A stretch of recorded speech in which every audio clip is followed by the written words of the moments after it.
1901 telah lahir putra sang fajar, tokoh pembebas yang menginspirasi tidak hanya rakyat Indonesia dalam suatu kesadaran untuk bergerak melawan berbagai bentuk penjajahan, tetapi juga telah menginspirasi dunia dan kemudian ikut memberikan suatu sumbangsih bagi konsepsi suatu tata dunia baru yang bebas dari berbagai bentuk penjajahan.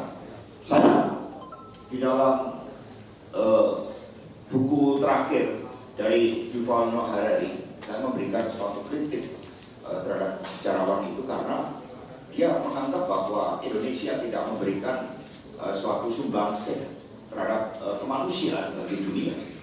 Padahal Bung Karno dalam seluruh gagasannya berbicara tentang kemerdekaan Indonesia itu bukan untuk semata-mata rakyat Indonesia, tetapi untuk membangun suatu persaudaraan dunia, Indonesia sebagai taman sarinya dunia. Dengan demikian, memahami Bung Karno di dalam perspektif historis, kita juga harus mengkonstruksikan mengapa pemikiran-pemikiran Bung Karno itu lahir.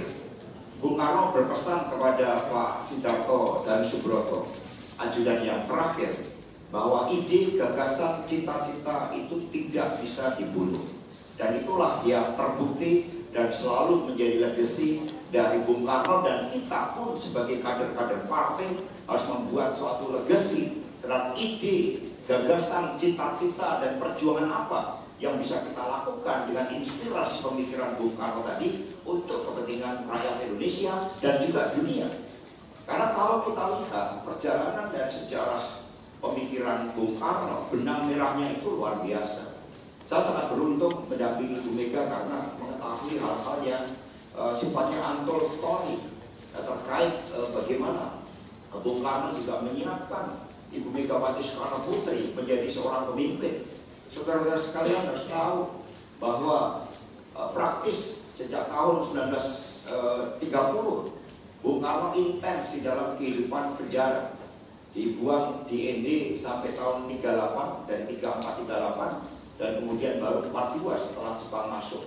Berarti praktis lebih dari 12 tahun kehidupan Bung Karno, 14 tahun itu di penjara sebelum Indonesia merdeka, dan kemudian setelah Indonesia merdeka pun akibat pertarungan geopolitik, Bung Karno kembali diperlakukan dengan tidak adil, masuk ke tahanan rumah tanpa suatu proses pengadilan.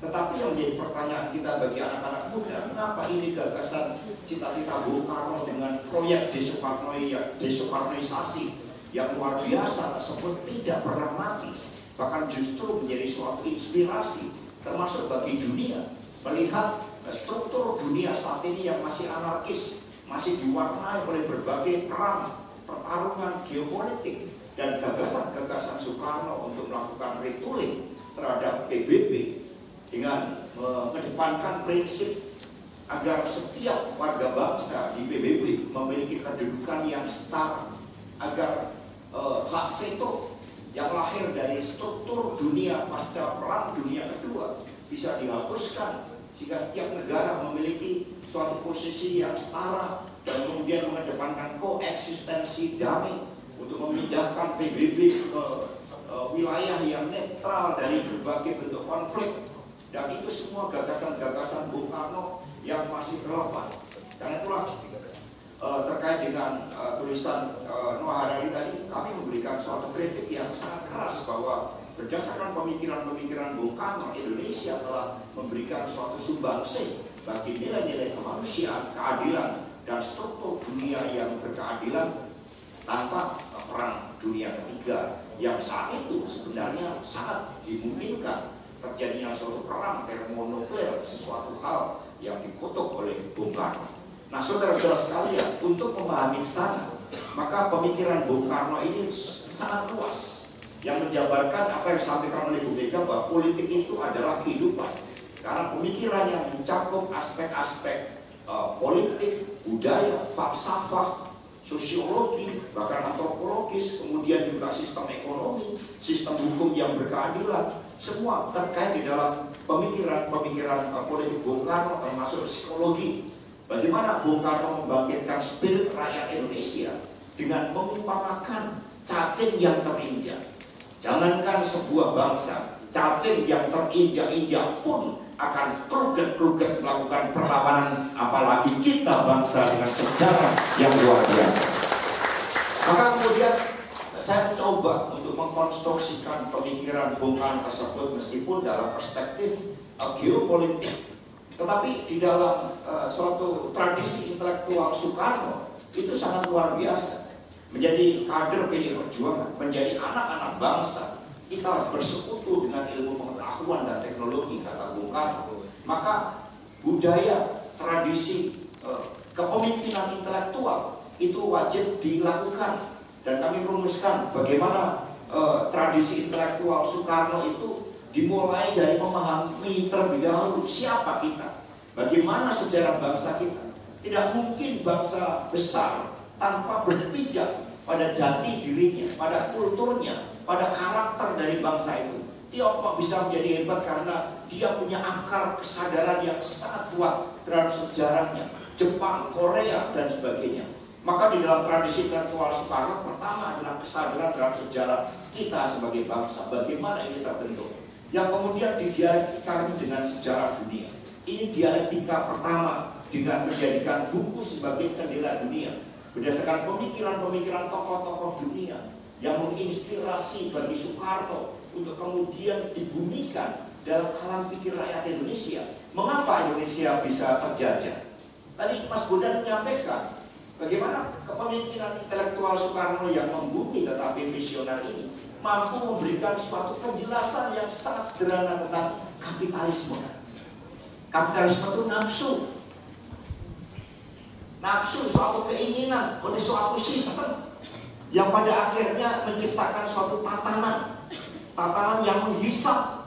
Ini kan masih relevan dengan sekarang. Nafsu ini bukan hanya mengumpulkan modal, nafsu ini memperpanjang kekuasaan di luar batas konstitusi. Itu nafsu. Jadi masih relevan semuanya. Dan itu dalam bahasa rakyat, sehingga rakyat tersadarkan. Seorang pemimpin yang membumi, ini jawaban dari Soekarno. Kalau gitu kita terjajah oleh tata pergaulan yang menghisap, dan ini disempurnakan oleh Bung Karno dengan mencari jawaban mengapa kita bisa terjajah padahal masa lalu kita itu gilang gemilang dengan sejarah Majapahit, Sriwijaya dan sebagainya. Bayangkan dengan Sriwijaya aja kita sudah mengguncangkan dunia. Kita menjadi solusi dari konflik-konflik agama-agama besar dunia. Saat itu Buddha antara Mahayana, Tantrayana, tiba-tiba karena tradisi spiritualitas Nusantara kita, ada seorang Dharma kita yang berhasil mempertemukan itu sehingga diciptakanlah jalan Yogacara. Syiah dan Sunni di Timur Tengah, di tempat kita, di negeri spiritual selesai. Relatif menjadi suatu jargon politik yang menciptakan suatu krisis politik bahkan perang. Kristen Katolik di Irlandia kita tahu, bahkan perang Eropa itu pada dasarnya juga muatan-muatannya antara persoalan Kristen dan Katolik itu. Di tempat kita selesai. Jadi ini hebatnya negeri Nusantara yang memiliki suatu nilai-nilai kebudayaan, falsafah, kebudayaan ini yang digali oleh Bung Karno. Lalu mengapa kita terjajah? Oh, karena tata pergaulan itu, karena ada sistem yang tadi imperialisme tua, imperialisme modern, dan kemudian itu masuk dan tidak semata-mata dari dari perang, tapi sistem feodalisme yang bekerja di dalam seluruh kerajaan-kerajaan Nusantara menciptakan konflik satu sama lain. Maka Soekarno kemudian belajar dari sejarah bangsa itu yang kemudian dipotret juga dengan sejarah dunia. Itu dialektika, tetapi tanpa kepemimpinan intelektual itu tidak terjadi. Next, Pak Darwin. Nah, dari situlah kemudian muncullah suatu dialektika yang kedua, yang kemudian dari situlah setelah Bung Karno menemukan jawaban mengapa kita terjajah, Bung Karno menggunakan pisau analisa dari materialisme historis. Jadi tidak ada yang pejuang bangsa ini seperti Haji Umar Said Aminoto yang tidak membaca Marxisme, memahami Islamisme dalam spirit perjuangan juga. Dan kemudian ini dianggap, dinilai oleh Bung Karno sebagai bagian dari dialektika dunia. Feodalisme, ini yang diajarkan dalam buku Sarinah juga. Feodalisme, kemudian ternyata terjadi suatu penjajahan ketika dominasi agama gereja Katolik bersama kaum bangsawan. Itu juga membungkam berbagai bentuk kebebasan tafsir-tafsir terhadap ayat-ayat kitab suci. Hanya menjadi otoritas dari gereja. Muncullah suatu tadi pemberontakan tadi, revolusi Prancis, karena rakyat marah. Sehingga Soekarno bukan penghasut. Tadi dikatakan itu terjadi dalam revolusi Prancis. Dan kemudian muncullah liberté, égalité, fraternité. Muncullah abad pencerahan. Tapi liberté-nya ini yang dominan, yang kemudian membuat ilmu pengetahuan berkembang pesat, tumbuhlah akhirnya temuan mesin uap, revolusi industri dan sebagainya tercipta karena liberté ini yang berkembang, liberalisme, kebebasan, tapi tercipta kemudian masyarakat terkooptasi dalam dua kelas, yaitu pemegang kapital dan yang kedua kaum buruh. Muncul antitesa lagi, ya kan, sosialisme. Kemudian situasi 1905, saat itu Jepang dianggap sebagai representasi bangsa Asia mampu mengalahkan Rusia. Nah itu sehingga Nicholas III kalau nggak salah, yang kemudian mengalami kekalahan itu melawan Jepang, dan kemudian muncullah akhirnya Lenin yang menggunakan pemikiran-pemikiran Marxisme, kemudian menjadi Leninisme dan campur tangan mempercepat revolusi proletar itu. Nah terciptalah kemudian kapitalisme, liberalisme, sosialisme, komunisme, dan ini belum selesai kata Bung Karno. Ketika kita lahir sebagai sebuah bangsa, muncul suatu kesadaran untuk mengatasi sistem internasional yang anarkis ini agar tidak terjadi perang, sehingga nilai-nilai kemanusiaan yang muncul dari keterjajahan itu di dalam lahirnya Pancasila. Bung Karno menjelaskan kemanusiaan ini punya dua perspektif. Perspektif pertama adalah untuk melawan berbagai bentuk penjajahan. Jadi kalau sekarang hanya untuk berbicara saja mau dibungkam dengan hukum, itu kolonialisme baru. Betul tidak? Nah, jadi ini yang terjadi. Jadi kemudian kemanusiaan melawan berbagai bentuk penjajahan agar rakyat Indonesia merdeka, mentalitas merdeka untuk menentukan arah masa depan bangsanya secara berdaulat, tidak lagi ditentukan oleh asing. Nah itu kemanusiaan dalam perspektif internal. Sehingga penjajahan mental, penjajahan ekonomi, penjajahan politik itu harus dihapuskan karena perspektif kemanusiaan ini. Muaranya adalah seperti Mas Bondan tadi, adalah keadilan. Tidak ada kemiskinan dalam buminya Indonesia merdeka. Ini kemanusiaan dalam perspektif dalam. Kemanusiaan dalam perspektif keluar membangun persaudaraan dunia. Sehingga kita transform kemerdekaan Indonesia ini untuk membangun Indonesia sebagai taman sarinya dunia. Maka wajib bagi kader-kader PD Perjuangan untuk memiliki visi geopolitik Soekarno. Ini lahir dari dialektika yang kedua tadi tentang Pancasila yang berakar dari falsafah pembebasan petani, nelayan, dan buruh. Itu falsafah manusia ketika kita berbicara Pancasila. Jadi mengapa Pancasila itu harus progresif? Karena ada kemanusiaan, ada keadilan sosial di situ. Nah, ketika kita membahas ketuhanan pun maknanya adalah ketuhanan dalam sifatnya yang gotong royong, saling hormat menghormati, gak ada egoisme agama, ketuhanan yang berkebudayaan. Itu muncul dari dialektika yang kedua tadi.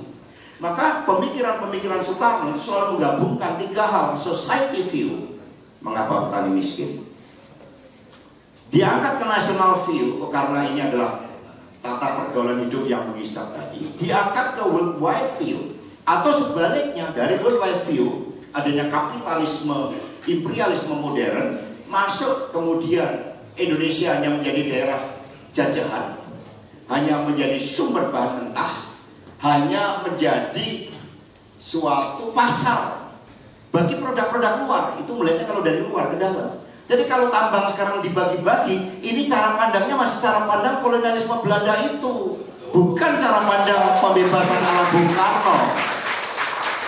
Di situ lalu muncul society view. Nah, dari sinilah muncul suatu gagasan-gagasan tadi tentang Pancasila. Jadi Pancasila itu bukan hanya pemersatu bangsa, bukan hanya falsafah bangsa, bukan the way of life-nya bangsa, tetapi Pancasila adalah cara pandang kita, ideologi geopolitik Indonesia untuk membangun tata dunia baru, to build the world anew. Itu dong cara melihat. Nah, ini kemudian dikonstruksikan lebih lanjut bahwa yang namanya pengikut-pengikut Bung Karno harus punya suatu ide, the power of idea. Ketika Soekarno membaca buku Realitas tadi dalam dialektika pertama dan kedua, bahwa kita punya sejarah yang gemilang, kita bisa merdeka. Maka idenya apa? Kita harus merdeka sekarang, sekarang, dan sekarang. Sehingga Bung Karno mendirikan PNI dengan prinsip non-cooperation. Karena diperlukan suatu upaya mempercepat kesadaran massa dengan melakukan pendidikan politik. Setiap Rabu, Bung Karno menjadikan kantor PNI sebagai pusat pendidikan rakyat agar sadar mengapa kita terjajah dan rakyat punya hak berbicara, bukan dibungkam dengan bansos. Itu yang terjadi. Betul? Nah, itu jadi ide. Maka Bung Karno, kita bisa merdeka agar rakyat ada imajinasi, digambarkan kemerdekaan kita adalah jembatan emas.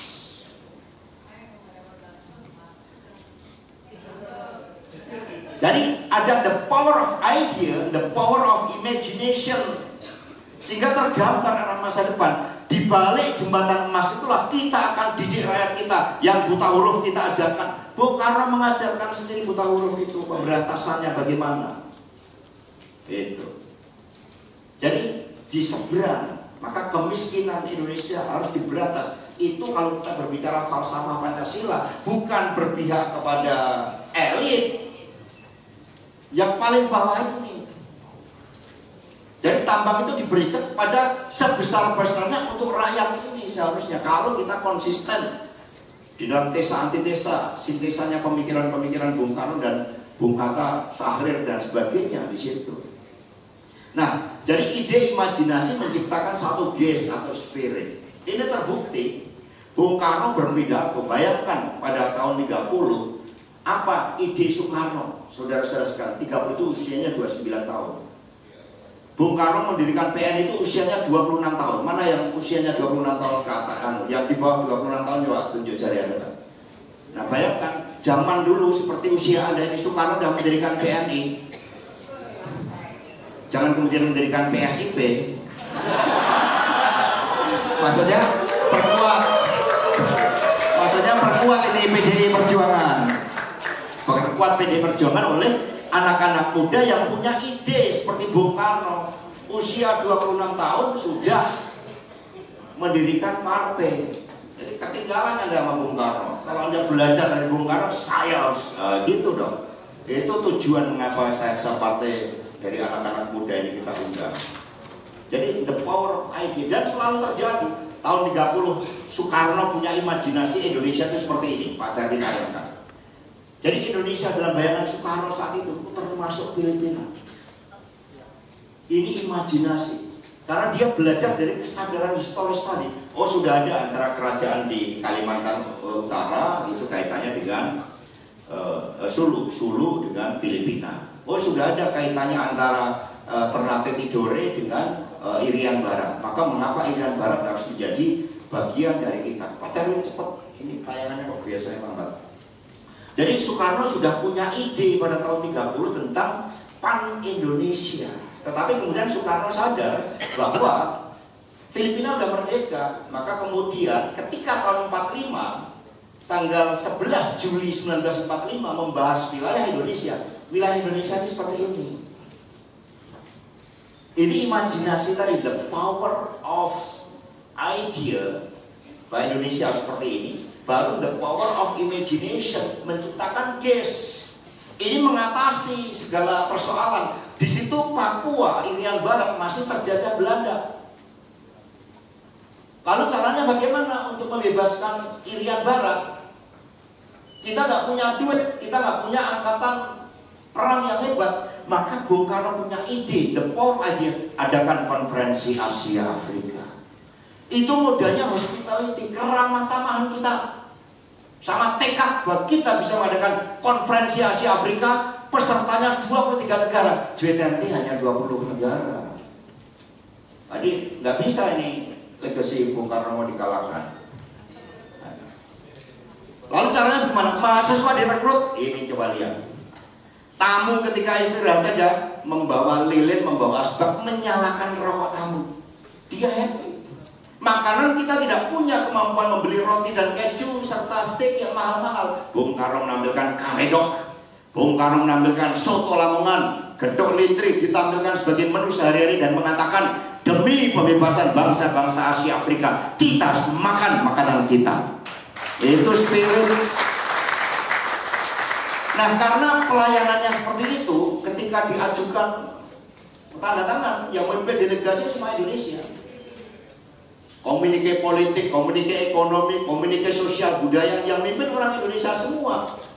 Padahal di sini hadir tokoh-tokoh besar dunia 23. Lalu Bung Karno akhirnya karena pelayanannya bagus, setiap istirahat dengarkan angklung, dengarkan gamelan. Ibu-ibunya itu lihat tari-tarian Indonesia, jadi mereka nyaman. Akhirnya semua ditandatangani. Nah, disitulah kita memasukkan Irian Barat yang masih terjajah oleh Belanda, agar kita dapat dukungan dari negara-negara Arab Saudi, Iran yang sejarah peradabannya luar biasa. Dimasukkanlah Palestina di atas Irian Barat. Jadi sepertinya kita kepentingan internasional dulu, solidaritas Asia Afrika, baru dalam komunikasi politik di bawahnya ditempelkan Irian Barat itu. Dengan konferensi Asia Afrika, Bung Karno tiba-tiba melambung menjadi pemimpin Asia Afrika yang jumlah penduduknya mungkin hampir 2/3-nya saat itu. Kalau jumlah penduduknya, karena termasuk Tiongkok, termasuk India, itu jumlah penduduk dunia, sehingga menciptakan power tadi. Oleh ide, power itu oleh ide. Bukan power itu dengan mengerahkan TNI Polri, bukan. Dengan ide, saudara-saudara sekalian. Ya, konsepsi. Itu loh. Jadi membangun kekuasaan itu bukan menakut-nakuti rakyat, tapi dengan the power of idea. Si Albert Einstein mengatakan imagination is more important than knowledge. Coba lihat, gagah-gagah semua di situ. Persoalan jasnya jahitan Tanah Abang nomor 2. Ya kan? Tapi tampilannya bangga dulu, pecinya buatan Bandung, ya kan? Di situ, baik konsisten. Tongkatnya buatan Jepara. Nah, jadi ini kan kelihatan. Jadi kita ini punya pride, saudara-saudara sekalian. Maka dengan konferensi Asia Afrika itu, Bung Karno kemudian memasukkan agenda kepentingan nasional untuk memperjuangkan Irian Barat masuk. Dan kemudian di situ Soekarno melihat wilayah kita masih bolong-bolong, mau laut Jawa ke Kalimantan melalui laut internasional. Maka kemudian Bung Karno memerintahkan kepada Kabinet Juanda untuk mengeluarkan deklarasi Juanda, di mana laut menyatukan kita, wilayah Indonesia naik 2,5 kali lipat tanpa melalui perang. Itu the power of idea, itu the power of imagination. Jadi akhirnya jadi satu. Tinggal Kalimantan yang di sana itu yang belum. Itu karena ada sedikit split pada saat 17 Agustus 45, karena Bung Karno diculik di Rengas Dengklok. Jadi Bung Karno sebelumnya pelantikan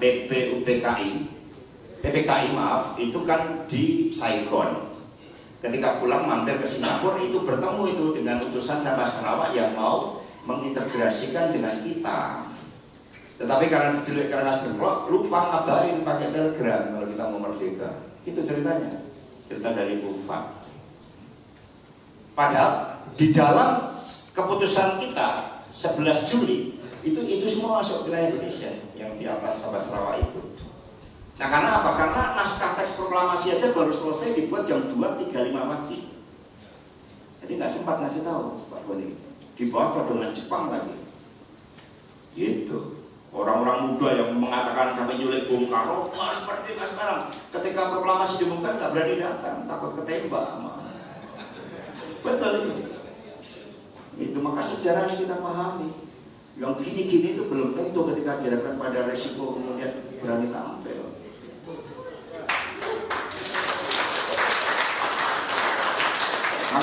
Jadi pengikut Bung Karno berani menghadapi hukum, Soekarno menghadapi hukum kolonial, masa enggak? Kita nggak berani, belum apa-apanya kita ini dengan Soekarno perjuangannya. Kamu percaya di ini? Saya bersyukur kemarin diajak Ibu Mega ke ini untuk yang kedua kali. Di ini itu saudara-saudara sekalian, bayangkan seorang Soekarno, insinyur kalau mau kaya itu gampang. Karena perjuangan buat bangsa dan negara Indonesia, beliau dibuang ke ND. Di ND ini nggak ada yang berani ketemu Bung Karno yang progresif revolusioner. Nggak ada, takut semua. Masuk nggak ada listrik, nggak ada air ledeng. Bung Karno menimba air sendiri. Kemudian Bu Amsi mertuanya menjual perhiasannya untuk hidup di sana, karena Bung Karno hanya dapat mungkin ya sekitar 10 golden sebagai tahanan politik. Bung Karno berhukum bahwa anak angkatnya di situ sampai kehilangan mertuanya yang perhiasannya semua dijual demi perjuangan Bung Karno. Saya kan belum menjual berarti mertuanya Bung Karno misalnya tentu. Nah ini yang terjadi. Lalu mertuanya sampai meninggal. Ketika meninggal, Bung Karno menggali liang luburnya sendiri karena nggak ada yang berani mendekat. Kemudian mencari batu nisan dari kali dibawa oleh Bung Karno di amplas. Dan di sini Bung Karno kemudian mengatakan kepada Bu Inggit, di Sukamiskin tubuhku di penjara, di Flores semangatku di penjara, di sini aku diasingkan dari manusia, dari orang-orang yang dapat memperdebatkan tugas hidupku. Mereka mengerti takut untuk berbicara, kan seperti sekarang. Yang mengerti takut berbicara. Enggak, pemilunya baik-baik saja, ini pilihan rakyat, bansos sudah disetujui oleh DPR.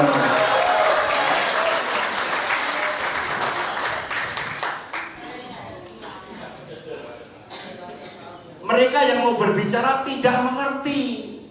Ini udah kehendak rakyat. Waduh. Ini kan lupa sejarah bangsa ini. Kita bangsa merdeka ini untuk bebas berbicara, bebas berserikat, bebas berkumpul, menyatakan pendapat. Bukan kok kemudian kita ditakut-takut lagi. Maka mau ditakut-takutin gitu. Takut Bu Mega di dalam pidato Rakernas penutupan, ketakutan adalah ilusi dan kita adalah manusia merdeka. Itu. Lalu kita lanjutkan. Mereka yang mau bicara tidak mengerti. Inilah tujuan sebenarnya dari pembuangan ini. Baiklah, kalau keadaan demikian, aku akan bekerja tanpa meminta bantuan orang-orang terpelajar yang picik ini. Nah, beda sekarang ini. Kita merangkul kaum terpelajar. Nah, Mas Budan, beliau enggak memenuhi kriteria ini. Usman Hamid, Prof. Sulistiawati, bahkan Rocky Gerung pun tidak memenuhi kriteria ini. Kan itu kan. Ini setelah kita sadar atas kekhilafan yang lalu. Nah ini, aku akan mendekati rakyat jelata yang paling bawah. Jadi pengikut Bung Karno bukan di tingkat elit, turun ke bawah. Ini baru Soekarnois. Orang-orang yang terlalu sederhana untuk memikirkan politik, orang-orang yang tidak dapat menulis dan merasa dirinya tidak kehilangan apa-apa.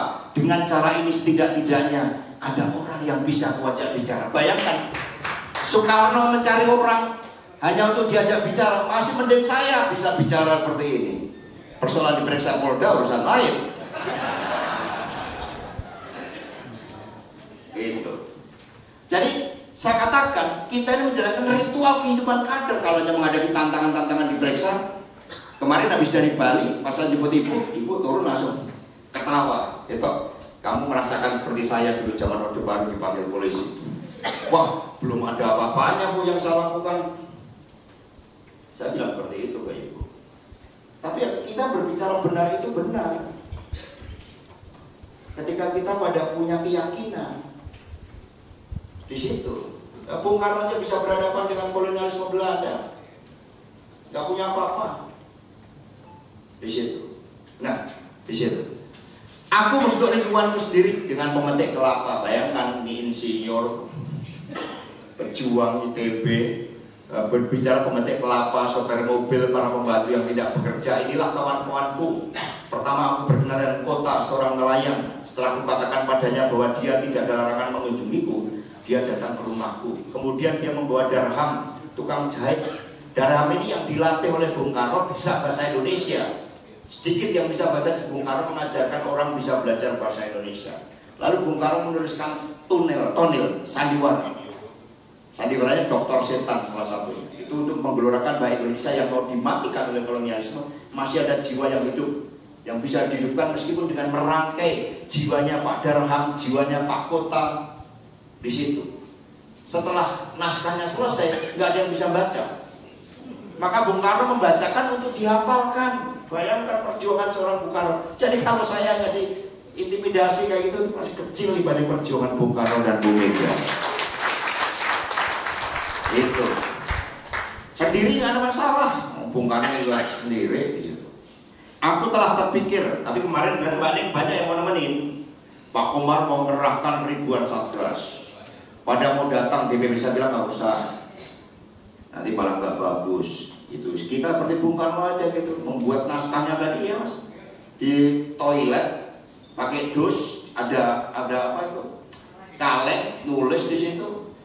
Saya masih mendapatkan kehormatan pakai bis, diliput wartawan gratis, kan masih kehormatan gitu. Dibandingkan dengan Bung Karno, saya bilang ke Pak Komar, Pak nggak usah kerahkan satgas, nggak usah DPP ikut. Tapi yang saya ikut yang punya historis, Pak Andre saja karena ide, beliau karena tahu sejarah hukum kolonial. Kemudian anak-anak muda, Seno saya ajak, ada tim hukum, itu yang kita ajak. Kita nggak model kalau urusan-urusan seperti ini. Kalau urusan gerak ke bawah, nah itu baru masa kita bersama-sama. Kalau urusan-urusan kayak gini, udahlah sendiri aja. Kalau diundang ke KPK juga datang lah dengan cukup didampingi penasihat hukum. Kan KPK yang mendirikan Bu Mega. Nanti kalau saya datang kualat, maka datang. Kalau perlu sebelum undangan datang, ya kan kita siap datang. Gitu loh maksudnya. Jangan datang duluan, Pak, ngeri juga kita. Nah, lalu dengan penderitaan Bung Karno ini. Ada seorang stoker itu pemadam api yang di juru api, kayak juru api yang di kapal. Bung Karno menderita di situ loh, bayangkan semangatnya dimatikan, nggak ada temen yang mau diajak bicara, nimba air sendiri. Itu next. Tetapi Bung Karno nggak mau meninggalkan penderitaannya itu, silakan Pak Dari. Ya Bung Karno nggak mau, lalu mengatakan. Tidak dapatkah Bung Karno berjuang dengan cara rahasia? Mari kita bawa, kita selundupkan ke Surabaya. Kata Bung Karno, itu bukan cara Bung Karno. Aku dianggap sebagai lambang dan perjuangan kemerdekaan. Dengan tetap tinggal di sini, rakyat dapat menilai, berpikir tentang godaan untuk kabur dan memperbandingkan baik buruknya. Jadi aku dapat menilai, kalau kabur itu bagus enggak, buruknya apa? Kata Bung Karno. Tetapi agaknya lebih baik bagi Soekarno untuk tetap menjadi lambang dari pengorbanan cita-cita. Jadi ketika Bu Mega kemarin mengusulkan Prof Mahfud, itu dari cita-cita.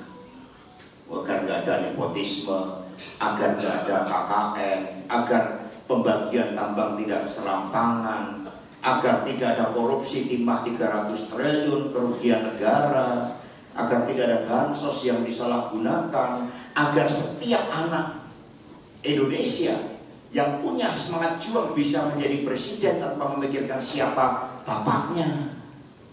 Itu tujuan Prof Mahfud, dicalonkan oleh Ibu, melakukan reformasi sistem hukum. Tapi begitu kita menghadapi hambatan, kita pakai ayat Bung Karno ini. Kita menjadi bagian dari pengorbanan cita-cita. Tetapi Satyam Eva Jayate, kebenaran pasti akan menang. Betul tidak? Nah next lagi, ini saya coba, ini cara orang yang berani itu seperti itu, dengan tulisan kalau perlu. Next, yang dengan Belanda. Jadi Soekarno kemudian dengan penderitaan DND, bukan komentarnya mengerucut. Ini yang membuat kemarin, karena saya spirit dari ND ini. Next, Pak Darwin, yang sikap dengan Belanda. Yang Belanda dengan mentega dan keju itu. Oh, cuma dua dan kalau gitu. Jadi yang terakhir, Soekarno mengatakan, mari justru meskipun saya dengan rakyat biasa yang tidak tahu politik, bahkan membaca pun tidak tahu, tetapi digalakkan spiritnya oleh Bung Karno. Belanda itu membangun kekuatannya dengan mentega dan keju, sementara kita membangun kekuatan dengan spirit rakyat. Maka ketika saya datang ke IND dengan kepala tegak, saya akan keluar dari IND dengan barisan kepala tegak. Itu kata Bung Karno. Bayangkan hidupnya menderita, kehilangan mertua, harus menjual seluruh perhiasannya untuk hidup. Bung Karno masih bisa mengatakan, saya akan keluar dengan kepala tegak dan akan menata barisan dari masyarakat India yang buta huruf, yang dari kalangan rakyat biasa karena kaum cerdik paling takut. Ini spirit. Jadi belajar pemikiran Soekarno harus ada spiritnya. Kembali kepada tadi Pak, kepada tradisi intelektual tadi. Nah, kemudian tadi the power in the imagination tadi, akhirnya Soekarno diperhitungkan di kancah internasional. Maka kemudian cara agar kita mendapatkan dukungan pembebasan Irian Barat, Bung Karno bantu dulu. Mesir dibantu Gamal Abdel Nasser. Terusan Suez itu nasionalisasi, itu milik Mesir. Kalau Inggris tetap ngotot menguasai terusan Suez, kita akan kerahkan pasukan Indonesia membantu Mesir. Padahal kita belum punya pasukan, membebaskan Irian Barat aja belum. Tetapi pidato Bung Karno udah seperti itu, kita akan kerahkan pasukan. Akhirnya keder Inggris ngajak rundingan dengan Gamal Abdel Nasser sehingga terusan Suez itu bisa dinasionalisasi. Lalu Bung Karno melihat ada ide lain, kemerdekaan Indonesia untuk persaudaraan dunia. Jangan dong kita mikir diri kita sendiri untuk Irian Barat. Ini Maroko belum merdeka, Tunisia belum merdeka, Aljazair belum merdeka. Bangsa-bangsa yang majoritinya adalah Islam. Lalu Bung Karno menyewakan rumah di Jalan Serang di Menteng.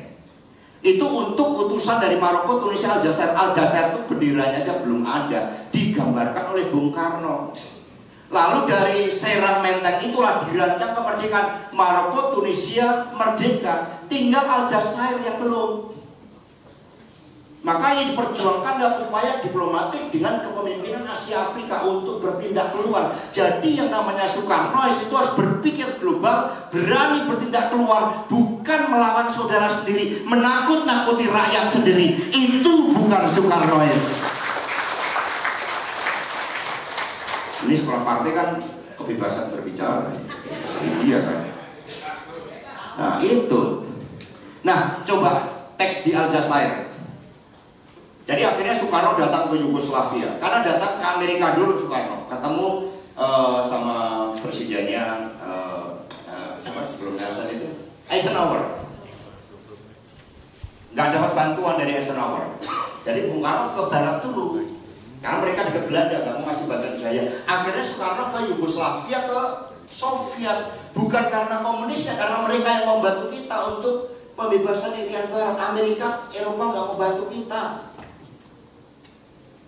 Kecuali ada diplomat ulung namanya Subandrio, yang akhirnya Ratu Inggris membuat, karena lobby Subandrio yang bagus, Australia akhirnya membuat, kalau Indonesia atas persetujuan PBB kamu baru sanggup. Itu hebatnya Subandrio menteri luar negeri saat itu. Bayangkan saudara-saudara, ini pidato di PBB, ini termasuk rekan-rekan pers.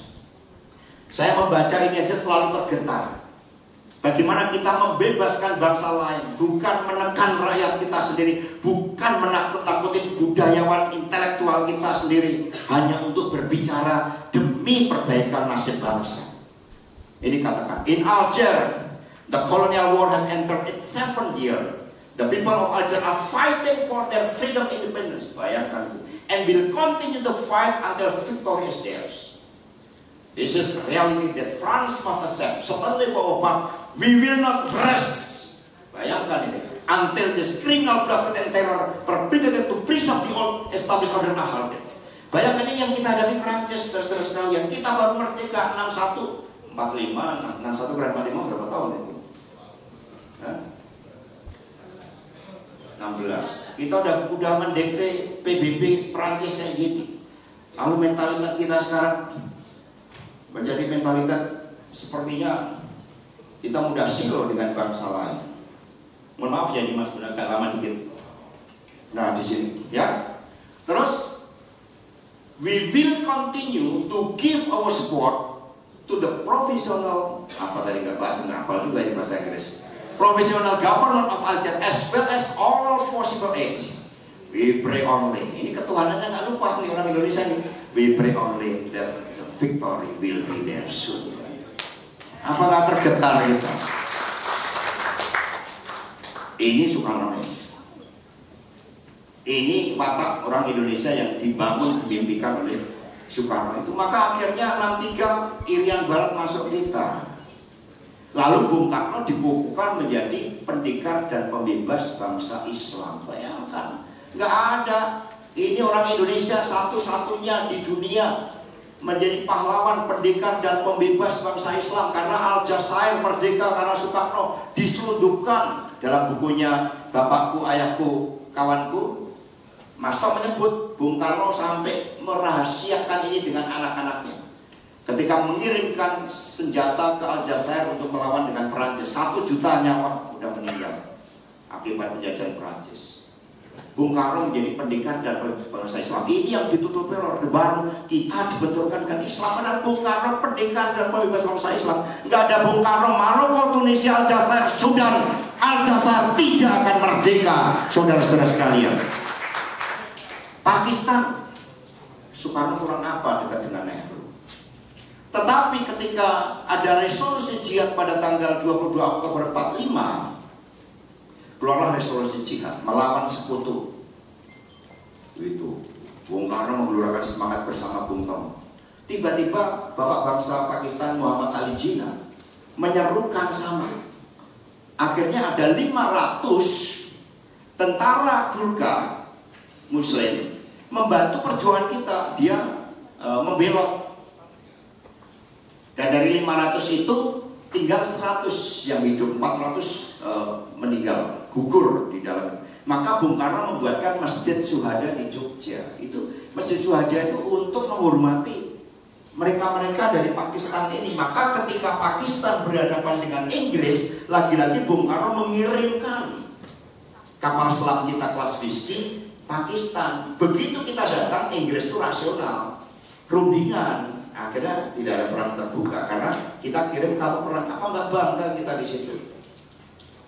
Ini cara berpikir kita. Jadi ketika kita membaca Soekarno, sejarahnya, kita harus menemukan idenya, kita harus menemukan konsepsinya, imajinasi. Dari situ kita akan muncul dari juang. Dan kemudian saya rumuskan di dalam teori geopolitik kita, maka kita terus membangun dunia. Apa itu? Silakan persamaan. Tapi konstruksi pemikiran geopolitik Soekarno, ujung-ujungnya apa sih kita menjadi hebat?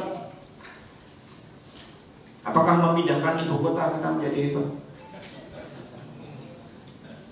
Nah, ini karena sikap rakeras Mbak Ning. Sikap rakeras kita seperti itu.